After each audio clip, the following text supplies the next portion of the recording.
Welcome to the Cross Creek On Demand podcast, a podcast for you because God is for you.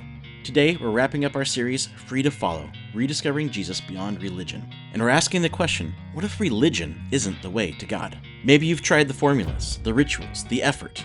You gave it your best shot, but somehow you're still empty, still tired. In John 4, Jesus meets a woman who is just as worn out by religion as you might be. And in one conversation, he shows her what he's offering instead. Not a new system, but a new life. If you've ever felt unseen, unworthy, or unsure where you stand with God, then this message is for you. Because Jesus didn't come to improve religion, he came to replace it with something real. So, let's talk about it together.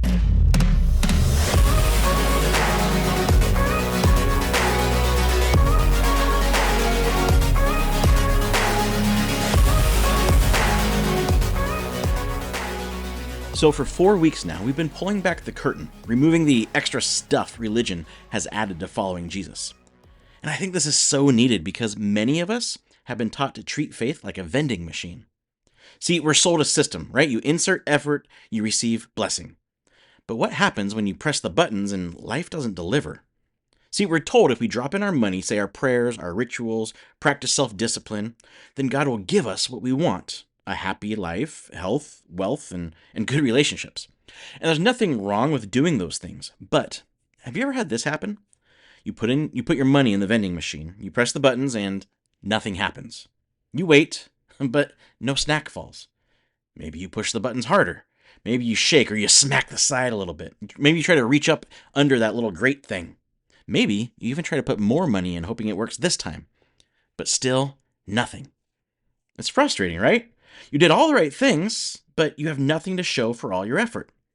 And that's what religion can feel like. You show up, say the right words, go through the checklist, hoping God sees you and gives you what you want. But after a while, you're still thirsty, still tired, still waiting. Your life seems just as messed up as everyone else's, if not worse. It's not just exhausting, it's empty. And some of us have been afraid to say this out loud, so I'll do it for you. Religion, as most of us have experienced it, is empty and lifeless. But today, we're going to see there's a better way. This isn't just the end of our series. It's the beginning of something new for you if you're ready. You don't need more religion. You need something real, and that's what Jesus came to offer. See, Jesus replaced religion with something infinitely better, something that brings true life. And Jesus' best friend John wrote an account of a time Jesus met someone dealing with the realities of empty religion. Someone stuck in a routine that left her dry and exhausted. She was going through the motions of religion handed down to her, but her life was still a mess, still empty, still alone. The vending machine just wasn't delivering anymore. But in one conversation, Jesus changed everything for her. And when we pick up the story, things are getting a little heated with the religious leaders, so Jesus decides to lay low for a bit. John chapter 4. So he left Judea and returned to Galilee. He had to go through Samaria on the way. Now, right away, we have to point out something significant that's really easy to miss. John says Jesus had to go through Samaria. But technically, he didn't. See, most Jews purposely chose a different route to go around Samaria. The Jews and the Samaritans avoided and even hated each other. They were divided by religious beliefs and ethnic tensions. See, religion divides us into who's in and who's out. Both of these groups thought the way they worshipped was right. The Samaritans thought Mount Gerizim was the correct place to worship. The Jews, for them, it was the temple in Jerusalem. In fact, the Jews even destroyed the Samaritans' temple at one point. So Jesus had to go through Samaria, not because it was the only way to get where he was going, but because walls needed to be smashed and someone needed to be seen. Someone whose need went beyond what her religion could provide.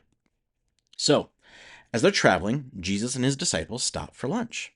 The disciples go to a nearby town to get food, and Jesus rests at a well. After a little while, a woman comes to get water, and Jesus asks for a drink. The woman was surprised, for Jews refused to have anything to do with Samaritans. She said to Jesus, "You are a Jew, and I'm a Samaritan woman. Why are you asking me for a drink?" See, you can almost hear the bitterness and the anger and even maybe the hurt in her voice. Why are you asking me for a drink?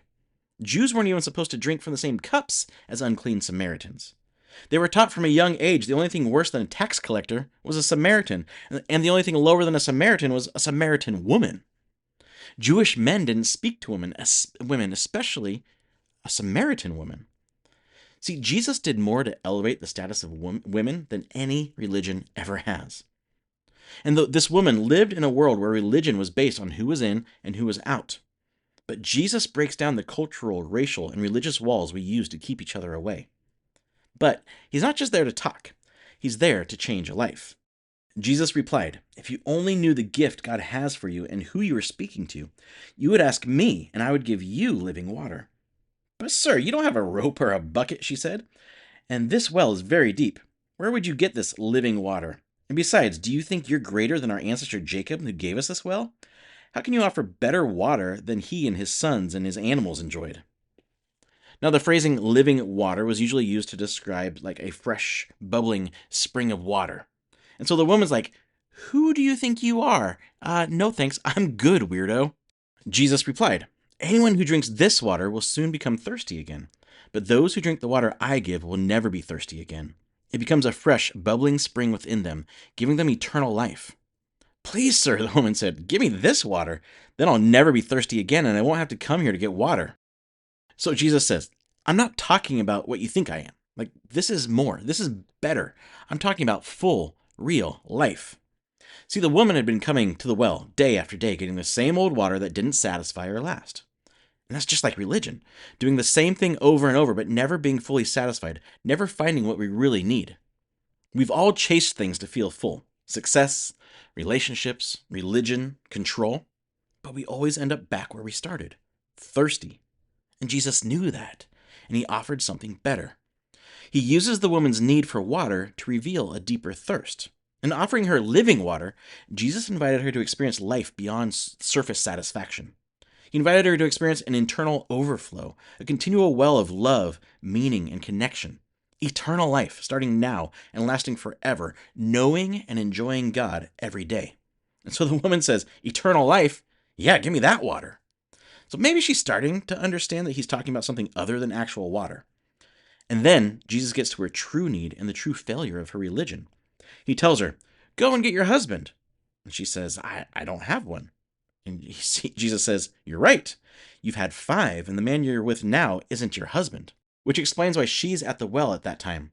See, the other women in town would get water in the morning when it was cool, and they would socialize and laugh with each other. And here she is, alone, in the heat, at noon.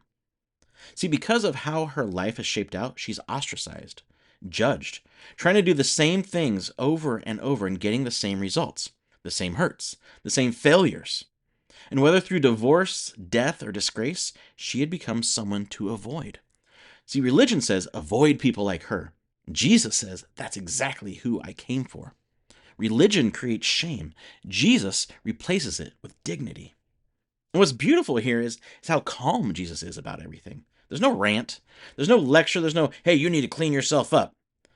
She came to the well expecting silence, maybe even shame. Instead, she found someone who spoke to her and gave her dignity. Jesus doesn't walk away. He leans in and gently says, "You've been drinking from dry wells. Let me offer you something better." See, Jesus doesn't want us stuck in the same cycle. He wants to help us identify the patterns that no longer serve us and gently invite us into something different, something filled with life and purpose. Jesus doesn't run from our mess. He offers to clean it. But the woman needs a minute to catch up. "Sir," the woman said, "you must be a prophet. So tell me, why is it that you Jews insist that Jerusalem is the only place of worship, while we Samaritans claim it is here at Mount Gerizim, where our ancestors worshipped?" So the woman's kind of like, this is awkward. Let's change the subject. Obviously, you're from God, so tell me, what's the right way to reach him? Our way or the Jewish way? Which religion is right? Which rituals, motions, hoops, and places are correct? See, religion tells us if we just find the right formula, we'll finally reach God. And Jesus doesn't correct that idea. He shatters it, like throwing a rock straight through that vending machine window. Jesus replied, "Believe me, dear woman, the time is coming when it will no longer matter where you worship the Father, on this mountain or in Jerusalem. You Samaritans know very little about the one you worship, while we Jews know all about him, for salvation comes through the Jews. But the time is coming, indeed it's here now, when true worshipers will worship the Father in spirit and in truth. The Father's looking for those who will worship him that way. For God is spirit, so those who worship him must worship in spirit and in truth. So the woman tries to change the subject and start a debate over where the right place of worship is. But Jesus doesn't take the bait. He gently says, this isn't about places, it's about presence. See, for centuries, religion had told people where and how to approach God. It had become more about locations, rituals, doing the right thing, than actually knowing and loving God. But Jesus shuts down the debate with one beautiful sentence. It's not about where, it's about truth. It's not about ritual, it's about spirit. It's about connecting with God from the inside, authentically, honestly, and fully. Religion has served its purpose, but now the real thing is here. And Jesus replaces religion with himself. He says, you will worship in spirit, meaning from within, not inherited, not imitated, but alive and real and personal, an actual connection with God, a real relationship. He says, you will worship in truth. You won't just know facts about God, but you'll know the truth of who I am, of who Jesus is, and who you really are in him. God's not a distant deity in need of constant groveling and bribing, but he's a loving Father running to us with open arms and never giving up love. See, God's not looking for people who know a bunch of verses or always follow the right rules. He's looking for people who've dropped the act, people who come as they are, open, honest, and hungry for more.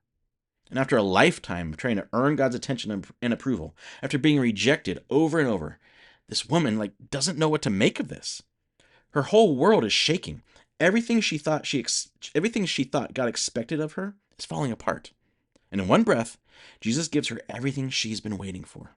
The woman said, I know the Messiah is coming, the one who is called Christ. When he comes, he will explain everything to us. Then Jesus told her, I am the Messiah. Think about it.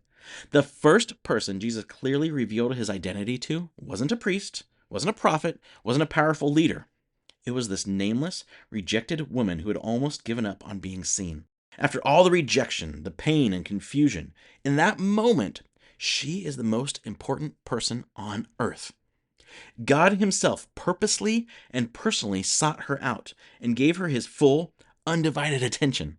Why? Because that's who he is.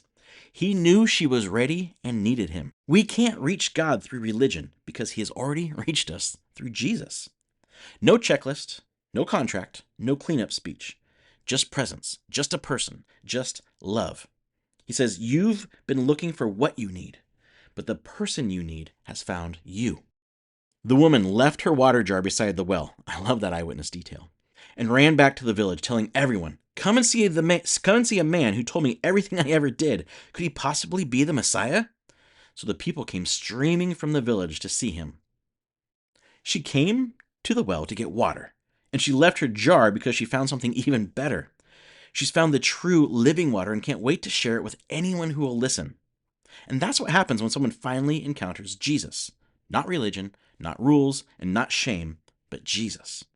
See, there's a big difference between believing in something and trusting someone. She didn't leave with theology. She left with Jesus. And that was enough to change everything. Following Jesus is less about understanding every detail and more about saying, if you're him, then I'm in. Now, maybe you've tried religion. You've pushed what you thought were all the right buttons, but still feel empty. It still seems pointless. You still feel unseen, even rejected by others or even by God. Listen, you are who Jesus came for. He has purposely and personally sought you out. He hasn't just accidentally wandered by. You're not listening to this right now by accident.